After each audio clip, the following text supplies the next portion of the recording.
엄마, 제발.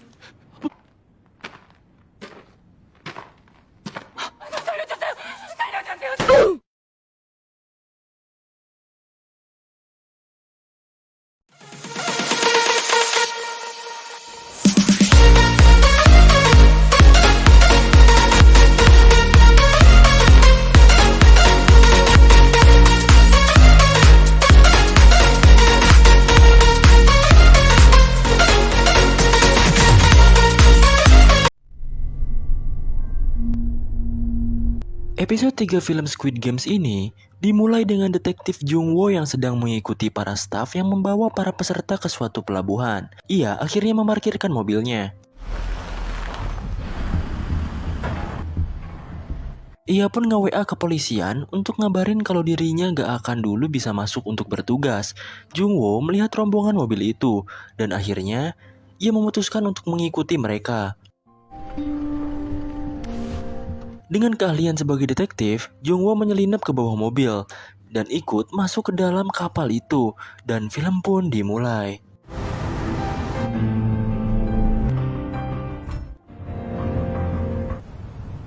Kembali kepada Jung Woo yang berhasil menyelinap ke dalam kapal itu, terlihat para staf mulai memeriksa para pemain dan menjalankan tugas-tugasnya.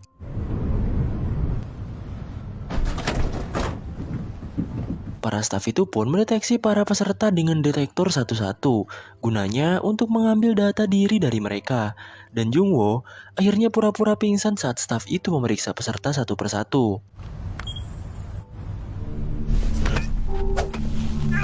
Akhirnya Jung Woo pun meringkus dan adu mekanik dengan staf yang memeriksanya.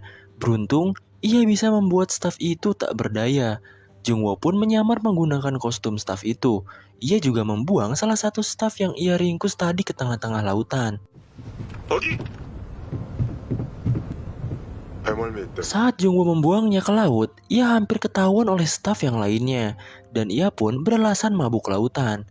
Jung Woo pun diperintah untuk bergegas melakukan tugas-tugasnya. 선실로 올라가서 대기해. Kapal pun telah sampai di sebuah pulau.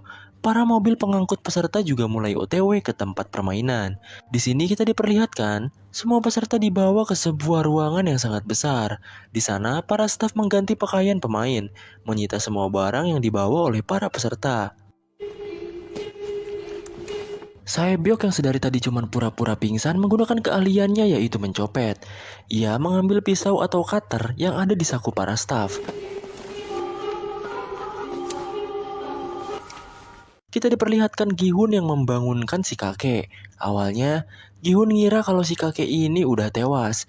Tapi untungnya, ia bangun. Si kakek tampak senang karena Gi-hun ikut permainan ini lagi. 가시면 안 되죠.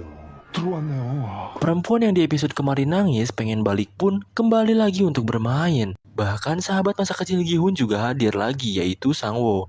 Tak hanya itu, Ali juga ikut ngerumpi sama mereka. Gi-hun mengenalkan Sang-woo kepada Ali bahwa Sang-woo adalah anak yang cukup cerdas dari kecil. Bahkan, ia dibangga-banggakan di lingkungan keluarganya. 말인데 군대 처리합시다. 아이씨. 같이 해요? 감사합니다, 사장님. Mereka pun akhirnya memutuskan untuk membuat grup atau tim yang berisikan Gi-hun, Sang-woo, Ali, dan juga si kakek. Kemudian di sisi lain, Bang Jabrik lagi ngajak Sae-byok untuk gabung ke kelompoknya. Tapi Sae-byok menolaknya karena menurut Sae-byok Bang Jabrik itu orangnya licik. Ia akan mengambil segalanya dan mengorbankan segalanya demi dirinya sendiri. 배만 불린 새끼야. 우리 고향에서 뭐라고 부르는 줄 알아? Lalu datanglah si wanita ini. Ia bernama Miryong. Ia menyarankan agar dirinya bisa masuk ke kelompok Bang Jabrik.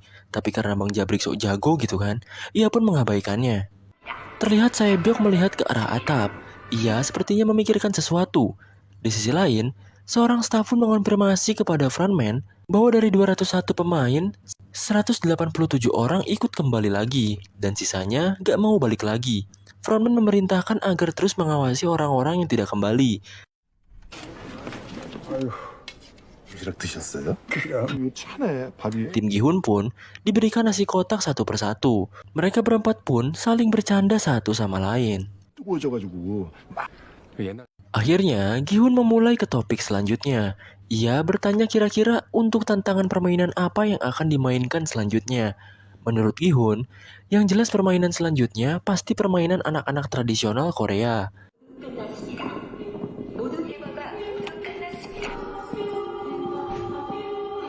Singkat cerita, diperlihatkan para staf yang mulai memasuki kamarnya masing-masing. Jungwoo kebingungan mencari kamar pemilik identitas yang ia bunuh. Beruntung, ia bisa menemukannya. Saat Jungwoo hendak masuk, tetangganya pun malah melihat ke arah Jungwoo dengan curiga. Karena Jungwoo seperti berlagak kebingungan gitu. Setelah masuk kamarnya, Jungwoo membaca aturan di sana. Seperti tetap memakai topeng saat di luar ruangan, bicara tanpa izin, dan dilarang keluar ruangan tanpa izin.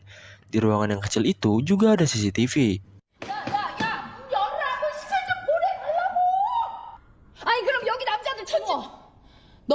Saat jam-jam tidur malam, Miryong malah teriak-teriak kayak orgil. Ia meminta izin untuk buang air ke toilet, tapi staf yang menjaga tak mau mengizinkannya. Ryung akhirnya kesal dan berusaha untuk buang air di tempat itu juga. Karena terpaksa, akhirnya staf pun membolehkannya. Saat hendak masuk, Sae-byok malah ikut-ikutan buang air. Dan ya sudahlah, mereka buang air kecil berdua. Di sisi lain, Jungwoo diberi makan oleh staf lain. Dan ia terpaksa harus membuka topengnya. Ternyata di balik semua itu, ada para staf yang lain yang sedang mengawasi staf-staf itu di CCTV-nya. Setelah sampai di toilet, Ryong ternyata tidak buang air kecil. Ia mengeluarkan suatu benda yang ia sembunyikan di celana dalamnya. Atau lebih dalam lagi. Ternyata benda itu isinya rokok plus dengan korek apinya. Sae-byok masuk tanpa permisi ke toilet Ryung. Ia berencana akan naik ke atas atap untuk mencari informasi. Ryung membantu Sae-byok dengan mengulur waktu.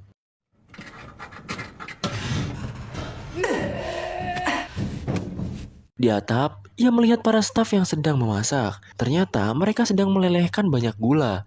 Entah apa yang mereka buat gitu kan.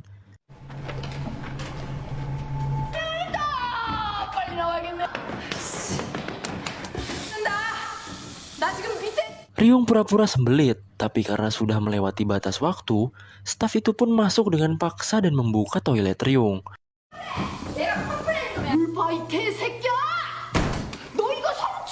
Beruntung Sae-byok sudah turun, dan mereka berhasil mengelabui staf itu walaupun atapnya tak sempurna dibetulkan.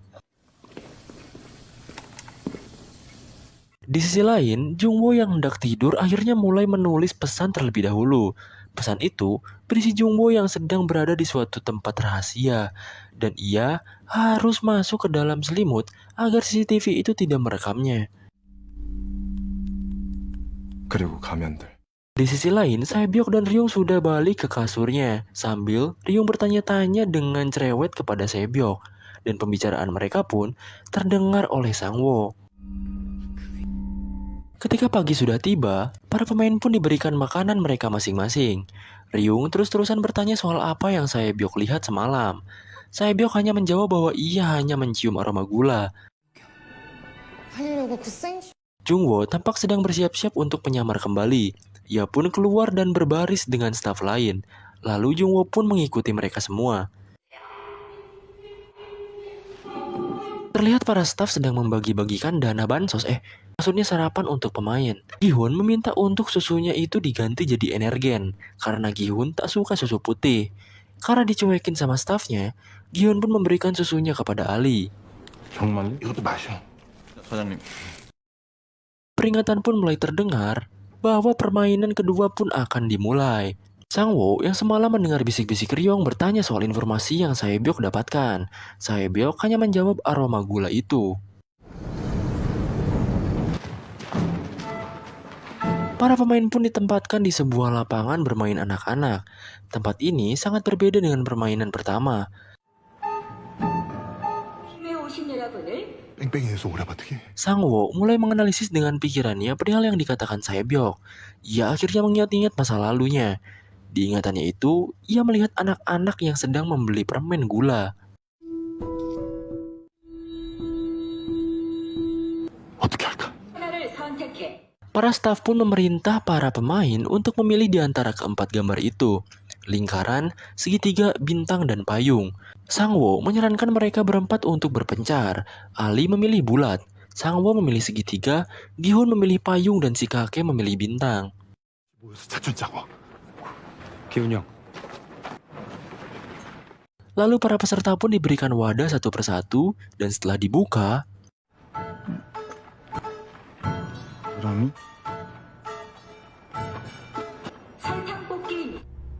좋다. ternyata benar saja perkiraan Sangwo. Isinya adalah permen gula. Setiap pemain diberikan gambar sesuai pilihan mereka, dan mereka harus membuat gambar dari gula itu terpisah dari bagiannya yang lain dengan jarum yang sudah disediakan. Sialnya, Gi-hun malah memilih payung di mana payung akan jauh lebih sulit dari yang lainnya. Permainan pun dimulai. Mereka semua berusaha memisahkan bentuk gambar dari gula-gula itu dengan fokus. Jika mereka gagal, mereka akan ditembak mati oleh staf. Atau jika mereka belum selesai sesuai waktu yang ditentukan, mereka akan ditembak mati juga. Saebok yang dapat segitiga mulai fokus mengerjakannya. Bahkan, Sangwo pun berhasil memotek sisi dari segitiga itu dengan jantung yang sangat berdebar-debar. Ali juga berusaha sedikit demi sedikit memotek bagian sisi dari gula itu. Bahkan si kakek, dengan gemetarannya, ia berusaha menipiskan garis bintang dari gulanya. Bahkan Gi-hun dengan paniknya berusaha hal serupa. Ia memotek sedikit demi sedikit dengan sangat-sangat gugup dan gemetar. Bahkan staf pun memperhatikannya.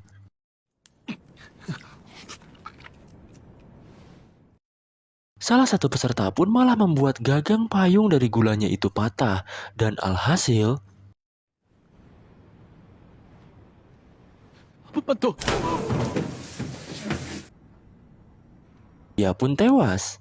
Satu nyawa melayang membuat panik pemain lain, dan seorang wanita malah mematahkan gulanya juga.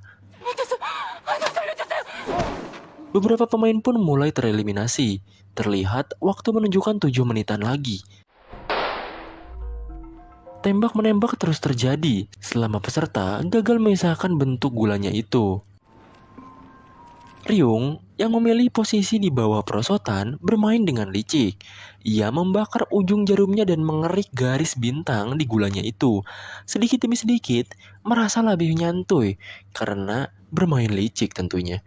Ia memperhatikan si Bang Jabrik yang udah malu-maluin dirinya yang lagi kesusahan dengan gulanya itu.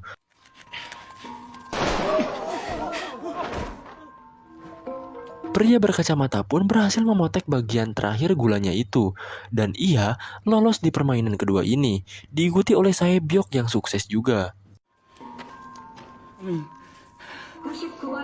Ali akhirnya berhasil membuat lingkaran dari gula itu, walaupun ia tak percaya bisa melakukannya. Permainan terus berlanjut di mana yang berhasil dan tereliminasi tetap selalu berdampingan.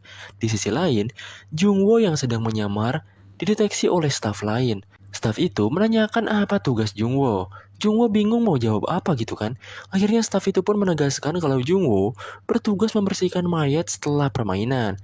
Dan setelah selesai bertugas, staf tadi ingin berbicara serius soal kebingungan Jungwo. 게임이 끝날 때까지 여기서 뭘 착각해. Pemain yang berhasil pun digiring ke tempat lain.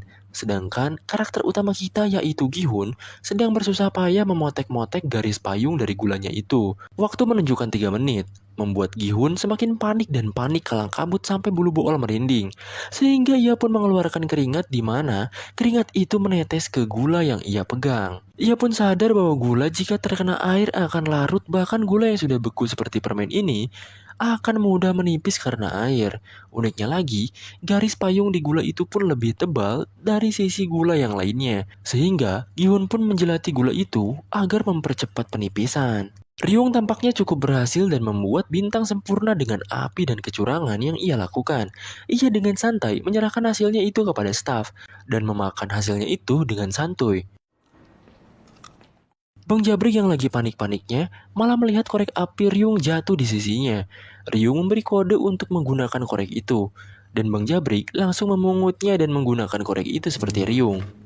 Sedangkan Gi-hun masih terus-terusan menipiskan gulanya. Peserta yang lain tampak heran dengan kelakuan Gi-hun. Akhirnya pemain lain malah ikut-ikutan menjelati gula mereka. Bahkan hal ini membuat aneh staf di sana. Waktu menunjukkan 50 detik lagi. Bang Jabrik berhasil memisahkan gulanya itu. Begitu juga dengan kakek yang cukup baik tanpa kecurangan dalam bermain dan membuatnya lega. Waktu tinggal beberapa detik terakhir. Gi-hun terus menjelati gulanya hingga tipis, tapi akhirnya